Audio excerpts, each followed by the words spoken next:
I think that greed is so incredibly ugly and pervasive that these guys want it. They want more and more. I think they could care less about what's happening to the elderly, the children, the working class of this country. And I believe that they will do anything that they can to enrich themselves, and Trump is good. Donald Trump just stepped into a rhetorical firestorm, and Bernie Sanders was the one lighting the match. This wasn't just a sharp rebuke. It was a full-scale dismantling, leaving no wiggle room for spin or denial. Trump. It's not just that Trump is a pathological liar, and he is. It's not just that he's a sexist and wants to deny women the right to vote, that he's a xenophobe, saying horrible things about immigrants. It's worse than that. He does not really believe in democracy, and everything he is doing is trying to undermine the faith of the American people in our democracy. Trump, as usual, tried his go-to routine of dodging and blustering. But Bernie tore through his defenses like a wrecking ball. If you thought you'd seen political takedowns before, buckle up. This one. Trump claimed that the 2020 election was stolen from him and that he won by a landslide. Remember that? A lie. Trump claimed that the January 6th insurrection was a day of love. A lie. Trump has claimed that millions of undocumented people voted and do vote in American elections. A lie.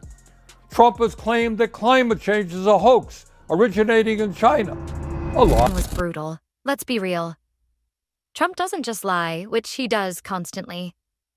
He doesn't just stir up fear, anger, and division. The bigger issue?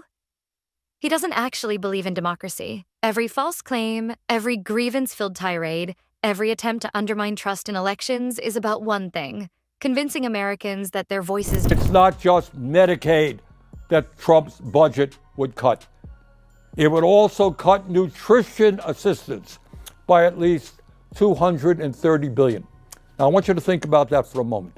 And can you imagine the billionaire class, people who can support their families? Some of these guys have tens of billions of dollars. Support their families for the next 10 generations, 50 generations. People who live in incredible opulence. People who own their own jet planes, they own their own private islands, they own their own spaceships. Trying to get tax breaks by taking food out of the mouths of low-income kids. That truly is disgusting. Don't count. And Bernie? He wasn't having it. Trying to reason with Trump is like arguing with a sore loser who flipped the chessboard and now insists he won. He's still clinging to the absurd fantasy that the 2020 election was stolen. A lie. He calls the January 6th insurrection a beautiful day. Another lie. He claims millions of undocumented immigrants are casting votes in U.S. elections. A lie. And his greatest hit? That climate change is some grand hoax cooked up by China. Trump's real talent isn't leadership, business, or governance. It's delivering nonsense with a straight face. Watching him talk is like witnessing a guy juggling explosives, completely oblivious to the fact that they're about to blow. But Bernie? Oh, Bernie had enough. The man who spent his career fighting for working people finally unleashed. And honestly, who could blame him? Trump's proposed budget doesn't just trim Medicaid, it guts it. He wants to slash over $230 billion from food assistance programs. Read that again. The wealthiest elite hoard billions, buying their fifth vacation home while working families struggle to afford groceries. This isn't just greed. It's cold, calculated cruelty. Now picture the moment. Bernie, eyes blazing with fury, voice steady but seething, while Trump fumbles through another rambling excuse. This wasn't just a policy debate. It was a reckoning. And Trump, he had nothing. No facts, no logic. Just the usual desperate attempts to change the subject, blame others, and inflate his own ego. Bernie laid it out. Crystal clear. If Trump returns to power, the consequences won't just be economic devastation. It'll fuel a dangerous wave of far-right extremism both in the U.S. and abroad. The worst-case scenario? The American democratic experiment 250 years in the making could begin to unravel before our eyes. And Bernie, he's making damn sure people wake up before it's too late. If reality had a health meter, every Trump speech would take a massive hit. The man can turn fiction into fact, rewrite history in real time, and somehow always paint himself as the victim. If the sky is blue, he'll insist it's green. call you a liar for saying otherwise, and demand applause for his genius observation. And Bernie? Bernie's been watching the circus act long enough. But this time, he wasn't pulling any punches. Donald Trump's unrivaled ability to spew incoherent nonsense has once again backfired. This time, igniting Bernie Sanders like never before. Because in Trump's world, he's always the genius, the warrior, the self-proclaimed savior of America. He can't just fade into the background like a normal former president.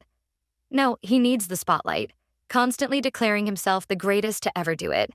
And honestly, it would almost be impressive if it weren't so absurd. But Bernie?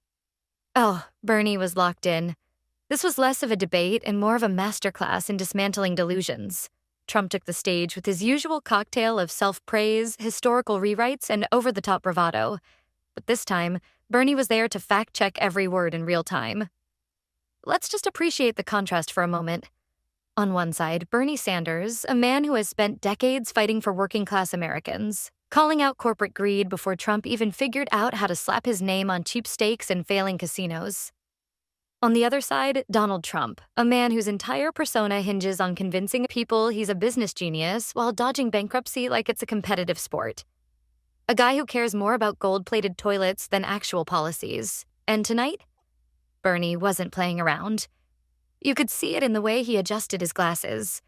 Like a man about to deliver the ultimate reality check, Trump waltzed in, demanding Congress pass his big, beautiful budget. But did he mention what's actually inside that budget? Of course not. Because here's the cold, hard truth. It guts Medicaid by $880 billion. That's right. $880 billion yanked away from a program millions rely on to survive. We're talking about 36 million Americans, many of them children, losing their health care. Trump stood on stage for 90 minutes and never once, not once, acknowledged that brutal fact. When, instead, he regurgitated the same tired nonsense. Wild exaggerations, meaningless slogans, and childish nicknames that sound like they were brainstormed in a playground. But Bernie wasn't here for the circus. Tonight, he laid it out with zero sugarcoating. This isn't just about reckless policies. Trump is a direct threat to democracy itself. And Bernie Sanders? He's making damn sure America doesn't sleepwalk into another disaster. Trump's ego is so overinflated it could float in the Macy's Thanksgiving Day parade. His promises? About as stable as a house of cards in a hurricane. It's going to be great, folks. The best. Nobody's ever done it before. Which, in Trump speak, roughly translates to, I have no clue what I'm saying, but if I yell it with enough confidence, maybe you won't notice. And yet somehow he keeps getting away with it. How? Distraction. It's his deadliest weapon. And let's be honest, he wields it with the precision of a seasoned con artist. While Bernie is out there laying down cold, hard facts, arms waving, voice booming, Trump keeps running his never-ending reality show. And as long as people stay glued to the spectacle, the working class remains on the sidelines, still waiting for their turn that never comes. So where does that leave us? Bernie will keep fighting. Trump will keep lying. And the rest of us? We'll keep watching this absurd political soap opera unfold. But for one glorious moment, we got to see Bernie rip through Trump's nonsense in real time. For that, we're grateful. Bernie's frustration proves that even the most steadfast leaders have a breaking point. And the fact that Trump can push someone like Bernie to the edge, that speaks volumes about the state of things right now. This is ridiculous. This is nuts. This is insane. Because what he's been saying is really totally crazy, ridiculous stuff that he shouldn't be even. Yeah, Nuts. Totally nuts. He's an idiot. Colin Powell said it best. He's a national disaster. He's an embarrassment to this country. It makes me so angry that this country has gotten to this point, that this fool, this bozo, has wound up where he has. About somebody, he'd like to punch him in the face. And how dare he say that to the crowd? How dare he say the things he does? Of course Robert De Niro has never been one to mince words when it comes to Trump. And once again, he's firing off another scorching takedown. Over the years, the Oscar-winning icon has dragged Trump more times than a glitchy Wi-Fi signal. But this time, he's turning up the heat even more. So what's he saying now? Stupid. Stupid. Silly. It's not necessary? No. It's just a, as everybody says, it's It's just Trump with his big ego saying, I want a wall. And he's going to be obstinate until he gets, it's all stupid. It's all stupid stuff. What's the matter with him? That's a good question. What's the matter? Well, we have to get rid of him. And how is Trump reacting? Is he hammering away at his phone, crafting another all-caps rant filled with exclamation points? Buckle up, this Hollywood versus. MAGA feud just hit a new peak. At this point, the whole situation is beyond ridiculous. Trump is addicted to chaos. He feeds off conflict like it's his morning coffee. Everything is a battle, a performance, an endless parade of grievances. What's his deal? That's the billion-dollar question. One thing is clear. We have to move forward. But before we dive into the details, take a second to hit that subscribe button. Done? Great. Let's keep going. De Niro doesn't just criticize Trump. He goes full throttle, no filter, no mercy. If roasting politicians were a sport, he'd have a trophy case full of gold medals. No boxers in movies. I watched him last night. Truly believe he may be punch drunk. And then he says, at the end, he says, "Wake up, punchy," he says to you. And that's not the only time. And he moved over to Truth Social. Robert De Niro, whose acting talents have greatly diminished with his reputation now shot, must even use a teleprompter for his foul and disgusting language. So disrespectful to our country. Now, in all fairness to the former president, is that true? Do you have to use a teleprompter when speaking about President Trump? Or are you able to just kind of riff on your thoughts on him?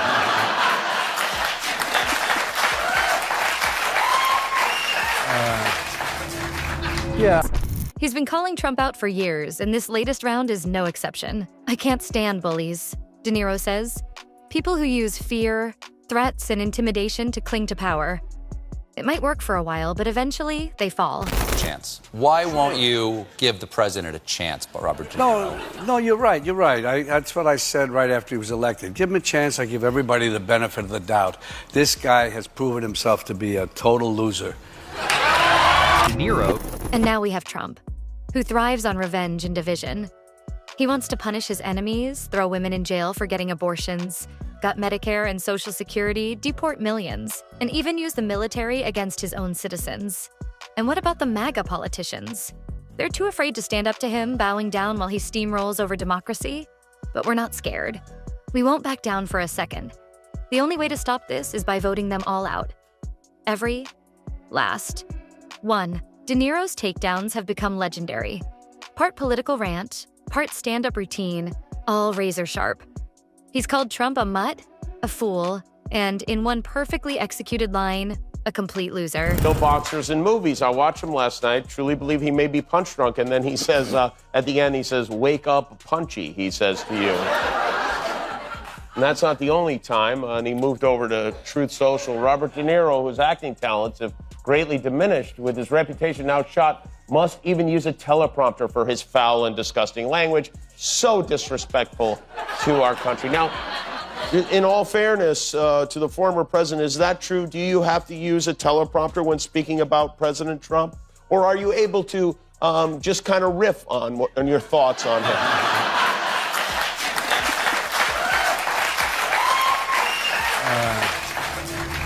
Yeah. He delivered yet another scathing anti-Trump speech. Not just a generic takedown, but a full theatrical experience. A masterclass in righteous fury from a man who spent decades perfecting mob boss monologues. This time, he called Trump the biggest threat to democracy. Well, at least since Trump's last scandal. He mocked his intelligence, or lack thereof, tore into his endless legal battles, and probably threw in a jab about the infamous two-handed water sip, like Trump was cradling a sacred relic. Flashbulbs popped, reporters scribbled like mad. The audience was hooked on every word. And somewhere in a Fox News control room, a producer was already whipping up a segment called Hollywood Elites at It Again. At this point, the De Niro versus Trump saga might as well be an HBO series. Just one interview, one award show, or one viral rant away from its next explosive episode. Robert De Niro practically tossed a lit match into the gasoline-soaked internet. Liberals responded by binging his entire filmography in protest, a time-honored online tradition, second only to